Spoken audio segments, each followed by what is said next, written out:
Welcome back to the deep dive.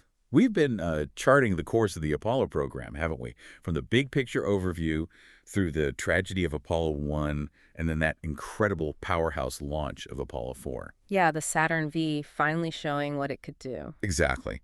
And today, we're looking at another really critical step.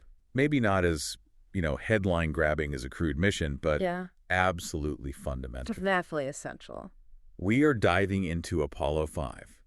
And this one, it's all about a very specific, very weird-looking piece of hardware getting its first real test. The star of the show this time. Our mission today: understand what this uncrewed flight was trying to achieve and really unpack why it was so vital for actually landing humans on the moon. And what's really fascinating here, I think, is how Apollo 5 just perfectly shows that careful step-by-step process of space exploration. Yes. It's all these little firsts, all this testing that had to happen quietly. Behind the scenes, yeah. Behind the scenes, exactly, to make those big, iconic moments possible.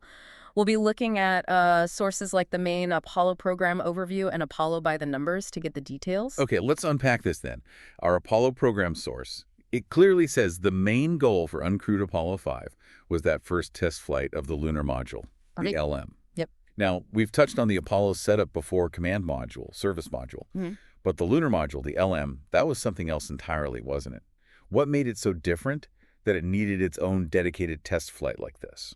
That is a great question because it really gets to the heart of the engineering challenge here. Yeah. The LM, it wasn't like the other parts. It was designed only for space. Right, only for vacuum and the moon's gravity. Exactly. No atmosphere, no re-entry to worry about. Its whole design philosophy was different. Lightweight, 2 stages, the descent stage to land, the ascent stage to get back up. Almost delicate looking, really. Extremely delicate, optimized purely for weight saving in a vacuum.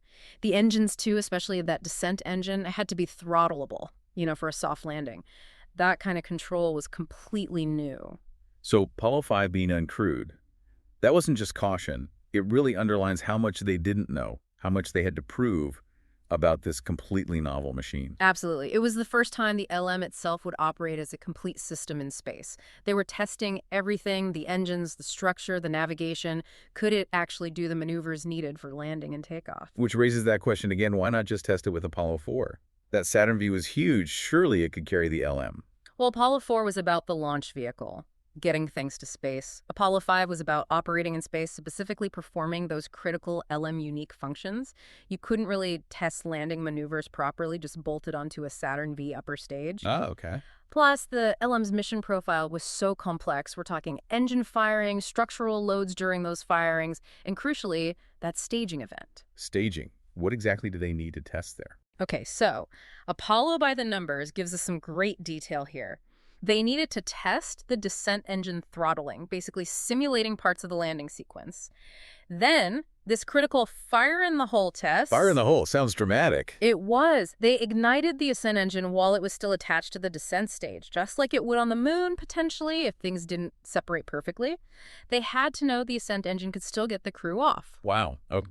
And then they tested the ascent engine firing on its own and the actual separation, the staging of the two parts, getting rid of the descent stage after the simulated lunar liftoff. All of this was unique to the LM. And that staging detail, simulating liftoff and jettisoning the bottom half, all in Earth orbit, uncrewed, Yeah. that seems like a huge engineering challenge. And it all stems from that decision back in '62, right? Lunar orbit rendezvous. Exactly. That decision shaped everything. Instead of one giant ship going all the way down and back up, you had the command module staying in orbit and only the small LM going down. Which saved a ton of weight, presumably. Huge amounts. Made it feasible with the Saturn V. But it meant the LM had to be this completely self-sufficient mini spacecraft. It had to land, take off, navigate, rendezvous, dock, all on its own. Apollo 5 was the first proof that this whole complex dance could actually work. It really drives home how specialized the LM was. You mentioned it wasn't aerodynamic. What other sort of design trade-offs did they make? Things you just wouldn't see on the command module. Oh, loads. I mean, looks were totally irrelevant, hence the bug shape. But yeah, no heat shield, obviously. The skin was incredibly thin, mylar foil, aluminum just enough for micrometeoroid protection, maybe? Maximize weight savings? It's not exactly built for comfort either. Not at all. The astronauts basically stood up during landing and ascent. Again, saved weight, rudimentary windows. Pure oxygen atmosphere at low pressure. Yeah. Everything was pared back to the absolute minimum needed for that specific lunar job. Apollo 5 had to prove this. This fragile-looking thing could actually do its very demanding job. Incredible. Just driven purely by the physics and the weight constraints.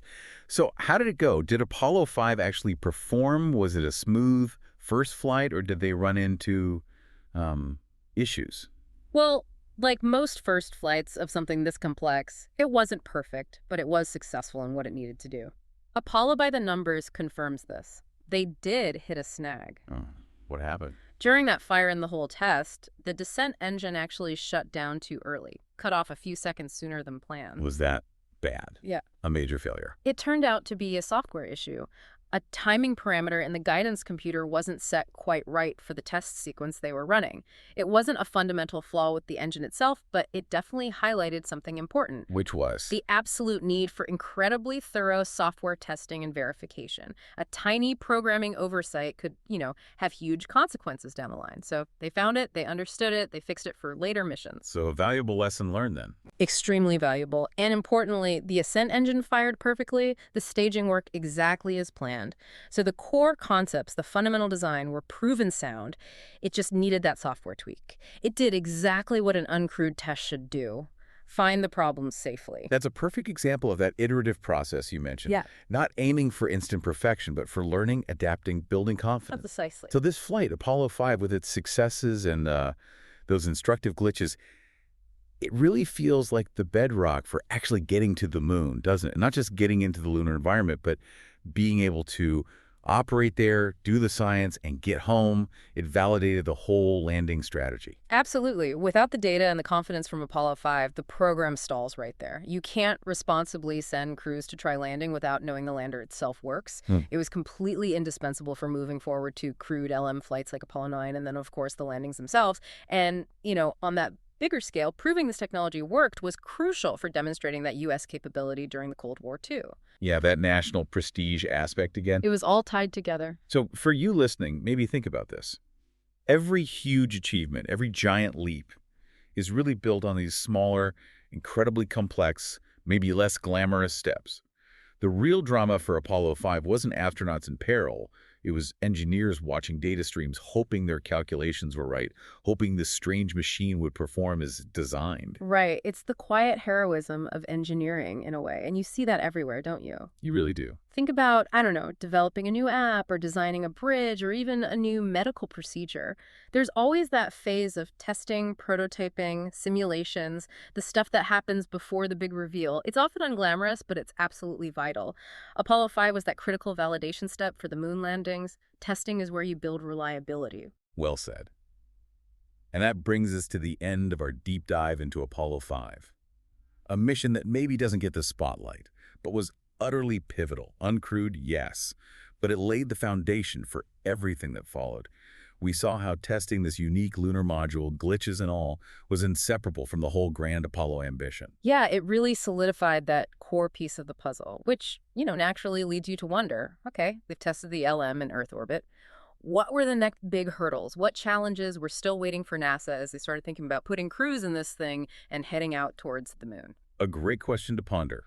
Join us next time as we continue our journey through the Apollo program, tackling those very challenges and the triumphs that came next. Until then, keep digging, keep questioning, and keep exploring.